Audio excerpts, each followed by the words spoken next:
Quick disclaimer before we start the video. I couldn't have made this without the help of my friend Trae Hignight. He has a YouTube channel where he makes Murder Jones content, so check him out. I'll leave Trae's YouTube in the description. Enjoy the video.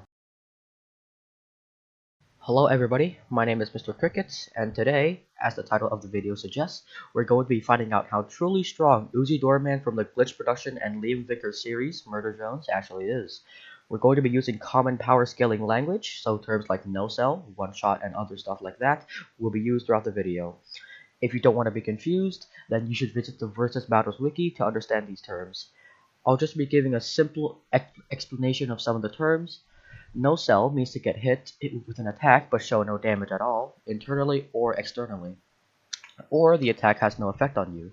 One shot, as the name suggests, means to defeat or kill an opponent with one attack or one move. And, a final mention, I'll be using the Versus Battles wiki to scale Uzi, meaning that I'll be using their tiering system.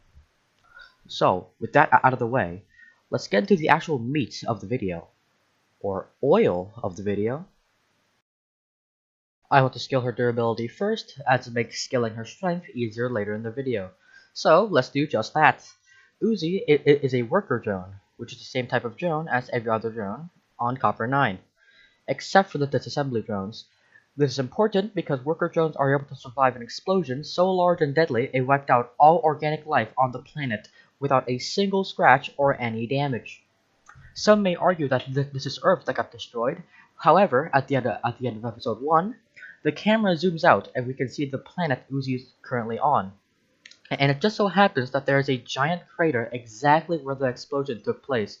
So, therefore, the explosion happened on Copper 9. Now, in order to no-cell an attack, you have to be considerably more durable than it, possibly multiple times more durable. This is an extreme lowball, but I'll put Uzi's durability at twice that of the attack potency of that explosion. Now, we just have to figure out how strong that explosion is, and we can.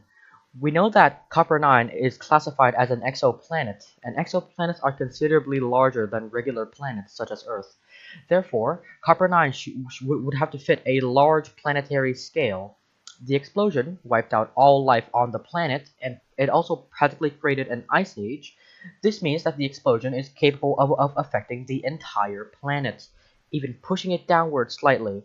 Thus, it would have large planetary attack potency. And we also get to see that the cause of the explosion was the planet's core had collapsed, which further proves the power of the explosion. This puts Uzi's durability at ×2 large planetary at bare minimum, although it's very, very likely that it's much higher. So, for Uzi's strength, there's two categories: lifting strength, which determines how much you can lift, and striking strength, which determines how strong your punches or kicks are. For lifting strength, in episode 3, we can see that Doll immobilizes Uzi with 2 microphone poles, and then she breaks out of this by bending them, seemingly with no effort. This easily puts her lifting strength at around 150 tons, or 30,000 pounds of force, which fits into the lower end of Class K, so Uzi can lift real good. But what about striking strength? So, for striking strength, Uzi is able to injure Jay with her kicks, and Jay is also a drone. She would share the same durability feat. But some may say that Jay's durability is lower because humans didn't design disassembly drones the same way as worker drones. So, we'll take a look at Uzi's fight with Doll. Near the end of the fight, Uzi kicked Doll in the visor, which caused her to recoil back from the force and take damage. Since Uzi is able to damage Doll, who is a worker drone, and would share the durability feat above with Uzi, her striking strength should be at large planetary at bare minimum. Now for speed, I'll split it into the following categories: travel speed, reaction speed, and combat speed. For Uzi's travel speed, we can safely assume that it is on par with an athletic human, or higher since she is a robot. Uzi does not run overly fast in any of the episodes, and she and her classmates used a bus to get to Camp 98.7, so it's safe to say that Uzi's travel speed is around the same as humans. Now, onto reaction speed, Uzi easily gets to faster than light, will be referred to as FTL from now on. In the final fight of episode 1, Uzi dodges Jay's laser beams after they've been fired. Now, I'm no professional pixel scaler, but I think it's safe to say that Uzi was standing pretty close when when she performed this feat, as she was literally just kicking her a moment ago. I'll say that this is a 3 times FTL feat as a rough estimate, but it could easily be higher considering Uzi waited a little moment before she dodged the lasers. If this isn't enough, Uzi also catches Doll's bullet from a close range in episode 3, and she wasn't even aware of Doll until after the bullets fired. Since regular bullets travel at over twice the speed of sound, Uzi being able to react to one of these would put her reaction speed at supersonic, also at bare minimum.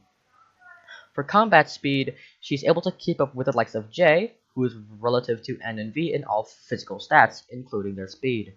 N and V can fight as equals, and J is the same type of drone as them, meaning she also scales relative to them.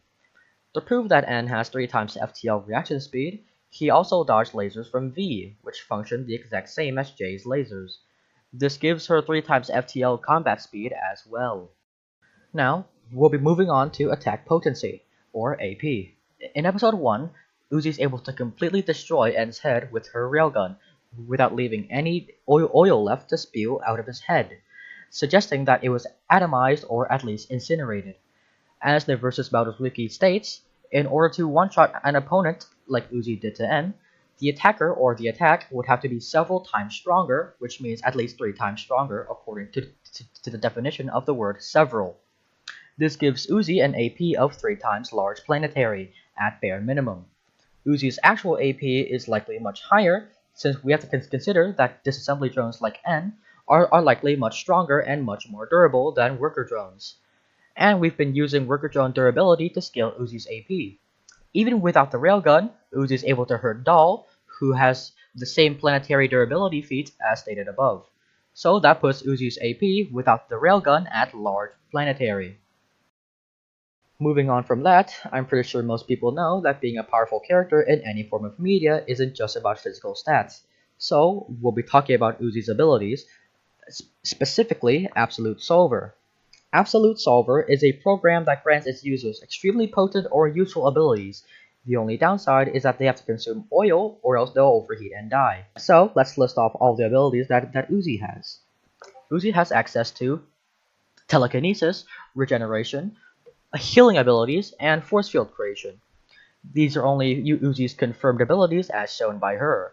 I won't be scaling her off of Doll since Uzi hasn't demonstrated the same feats as her. And because Uzi likely has way less mastery over Absolute Solver than Doll has. With these abilities alone, Uzi is pretty strong. Just to quickly sum up these abilities, her telekinesis is strong enough to rip apart wooden structures, levitate things in the air, and crush other drones with ease, shown by her crushing Brayden's head in episode 4 using only her telekinesis. It definitely has even higher AP than her normal attacks, excluding the railgun, due to it being able to one-shot Brayden. Uzi's regeneration is also pretty strong. She is able to regenerate an entire arm being ripped off in mere seconds in episode 4, which is a similar feat to the disassembly drones being able to regenerate entire missing heads or body parts. She can heal others, as shown when she heals a bug she stomped on in episode 4, likely from near death, back to a perfectly healthy state. And she can create force fields to direct bullets or block attacks with. She does this subconsciously in episode 1, blocking Jay's bullets using Absolute Solver. And of course, her zombie drone form amps all of this to an insane degree. She went from weaker than disassembly drones by a slight bit to being able to absolutely curb stomp V, who is a disassembly drone. Unfortunately, the feats of zombie drone Uzi are already true for regular Uzi, and until she shows more feats in that form, we can't gauge how strong it is yet. So I hope now you get how strong Uzi Doorman is, as well as how strong all the other characters in Murder Drones are in general. Because if you didn't, I would have just wasted my time writing the script, recording the voiceover, and editing the video. Make sure you don't forget to check out Trae's YouTube channel. He's a really great person and he deserves the attention more than I do.